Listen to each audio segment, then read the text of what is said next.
Your Excellency, distinguished guests, ladies and gentlemen, all protocols observed. Hamjambo.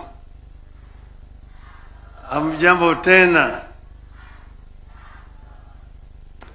I was telling His Excellency there that you should have started this meeting at 9 o'clock in the morning.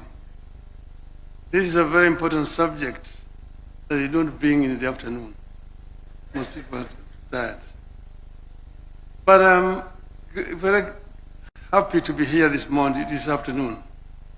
And let me begin by saluting the people of Kenya who braved a painful struggle, not only to give themselves a new constitution, but also to make the word constitution a popular and a valid subject for discussion in our country. Those who have come of age towards the tail end of the very protracted struggle under this constitution may not believe it. But there was a time when being perceived to be harboring thoughts about a new constitution landed people in jail. I wish to pay unreserved tribute to those citizens of Kenya, the living and the dead, who braved the worst in order that Kenya may get a new constitution. And here, you may remember some of them. The late Masinde Muliro, my father Jaramogi Oginga Odinga, Martin Shikuku, George Ndenge, Ahmed Bamariz, Philip Gachoka, and then my other teams, the Young Turks, Paul Mwite, James Orengo, Professor Nyang' Nyong'o, Yua Ger, Toby Manyara, Kitui. And then members of my parliamentary select committee who started the serious process of making a new constitution. One of them, His Excellency the President here. The other one, the son of Anna, the Prime Cabinet Secretary. The other one, Kalonzo Musyoka, Noah Katanangala, the late George Anyona, Martha Karua, those others there. I want to congratulate all of them. There's so many other Kenyans who made it possible for us to have a new constitution. With the proclamation, I want to first say that I want to thank the government and the president for proclamation that has made this day a Katiba Day possible now and into the future. With the proclamation, we have transitioned from fearing to celebrating a constitution. It is my belief that this annual Constitution Day will be an avenue for a robust take on our constitution, what works and what is failing. That was never allowed in the past. I want to encourage Kenyans to engage with this new development now and into the future in the interest of our nation. I'm being very deliberate here in my reference to the nation. It is my firm belief that whatever dreams we choose to pursue, either individually or collectively, we need to have a country first. We must preserve the territory known as the Republic of Kenya first.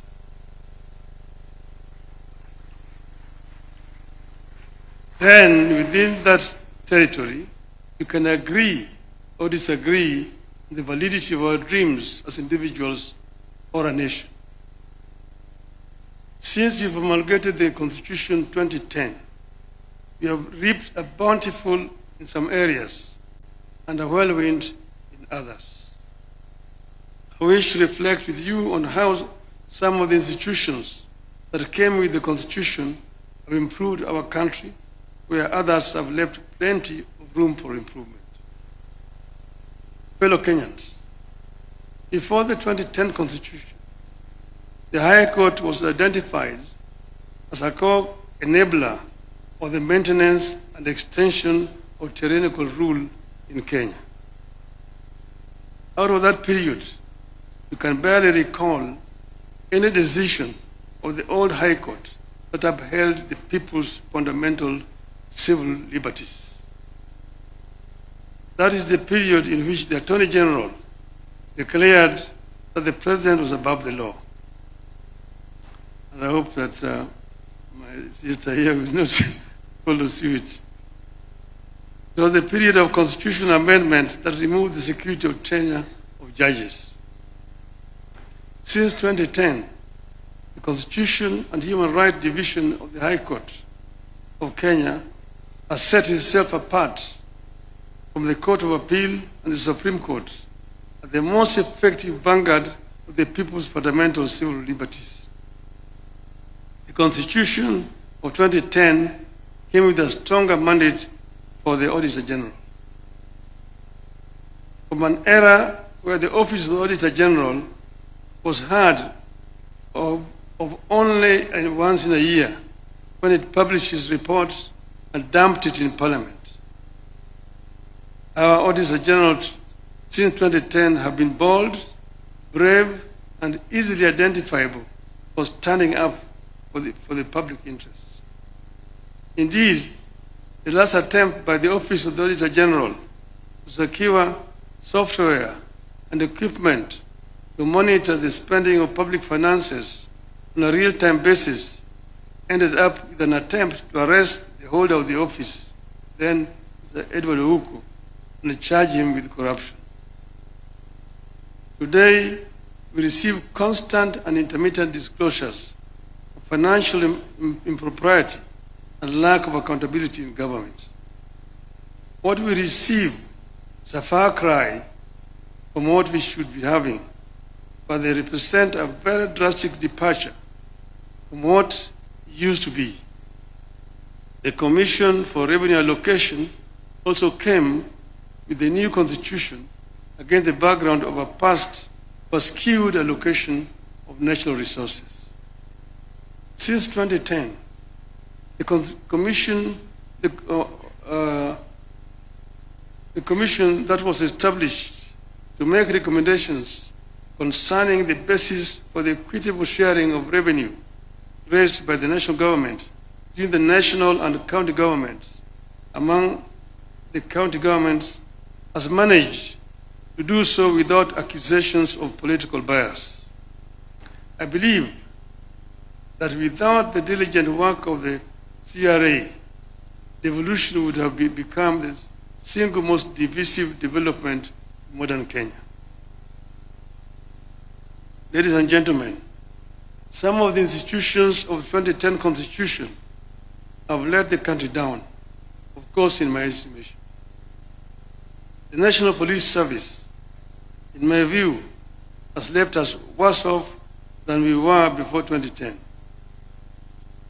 Abuse of the right to life, degradation of human dignity, torture and denial of security of person by the police have increased under the watch of National Police Service. While the current effort by the government to compensate victims of protests offers some ray of hope with regard to policing, it may be time for the country to rethink its approach to police reform. Your Excellency, I know that they have done it elsewhere. They did it next door here in Tanzania. In Tanzania, the police are civil. When they come to arrest you, they come and salute and say, "Ndugu, naomba nikushike." And then you say, "Twende."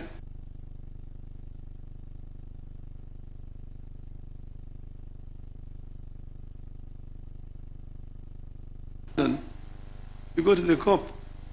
They call the Bobby. "Excuse me, could you show me the road to Trafalgar Square?" "Oh yes, Trafalgar Square, yes. Walk straight on. Turn to the left. 100 yards. Turn to the right. Straight on. You can't miss it." You say, Thank you. They says, thank you, sir. In Nairobi, you get lost. Afande, ninyeshe njia ya kwenda Kariakoo. Umepotea? Ndio. Wapi kitambulisho? Oh, sikubeba kitambulisho, niliwacha nyumbani. Una kitambulisho? Bingo. In the cells. Tomorrow you are in court, loitering with the intention to commit a felony. We need to change this. The Independent Electoral and Boundaries Commission equally stands out as an institution that has made no progress securing for Kenyans what they sought. The same issues that Kenyans faced in 1992 when it held its first multi-party elections still hound us. Let us hope that the new electoral commission that we put in place is going to make a difference. Confidence in the commission remains extremely low. Election officials and the processes remain some of the most distrusted and divisive in Kenya. Our elections are some of the most expensive in the world. That is, the cost of per ballot is much higher, 5 times it is in the United States. It never seems to matter how many times we turn over the commissioners or election technology. The doubts remain while the costs get higher. I want to hope that the latest version of IBC will tame the tide against the negativity and doubts that surround the institution. The Director of Public Prosecutions was also a new and exciting creation of the new Constitution. It has largely failed to deliver on the high expectations of Kenyans.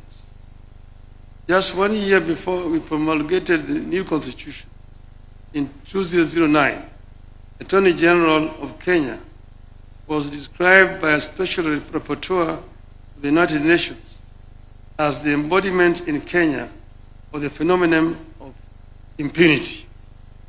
That description remains accurately descriptive of the Office of the Director of Public Prosecutions in Kenya today.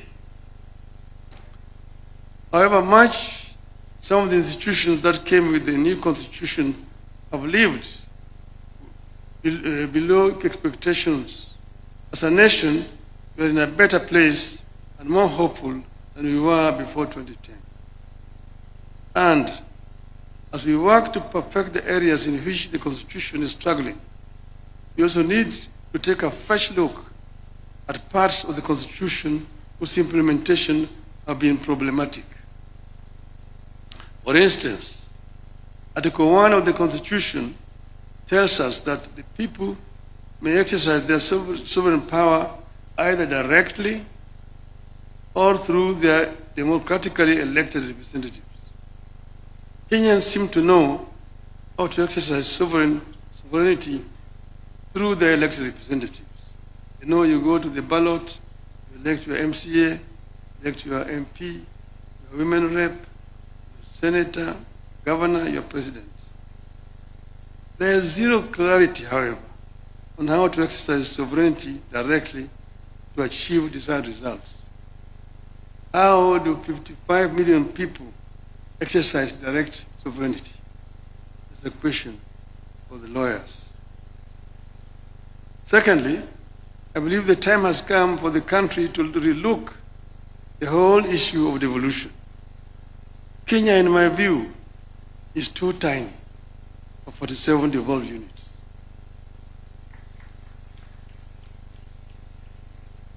We are just 5 short of the United States, which is a continent. Nigeria, with over 200 million people, has got 34 plus Abuja. South Africa has got 9 provinces. I won't advocate for abolition of any county, but I believe we are ripe for a 3-tier system that has county, regional, and national governments. I believe the articles introduced in the Constitution to strengthen the provincial administration need to be reviewed, the view to abolishing the system. This was an issue at Bomas of Kenya, the provincial administration. And we said it was a relic of colonialism that has no place in independent Kenya. Yet we seem to be reviving it. We equally need a review of all the laws that create national institutions and funds for functions better performed by county governments. We are not opposed to implementing projects at the constituency. But under this constitution, constituency is not a devolved unit. Devolution has two levels, national and county levels. It is not right for the national government to jump the county government and create another unit below the county government where you call it NG. It is not necessary. Work through the county government. The money that we are giving to the people to go and implement projects at the constituency, give it to the counties. The county be the ones implementing. And let Parliament do what is constitutionally mandated to do. Representation, legislation, and oversight. Because if you are yourself a contractor and you are a member of Parliament, who is oversighting you? I've said this amendment that you brought to the Parliament, bring it there, but let us take it to the people. Let us take it to a referendum and test if the people will accept it. Let us check if the people will accept that members of Parliament can be oversighting and also implementing at the same time. Over this, there's no compromise. Tunaenda kwa wananchi. So, Your Excellency, I know that this particular stand is making me very unpopular, but I just don't care. I will stand my ground on this particular issue. With those many remarks, thank you very much. Happy Katiba Day.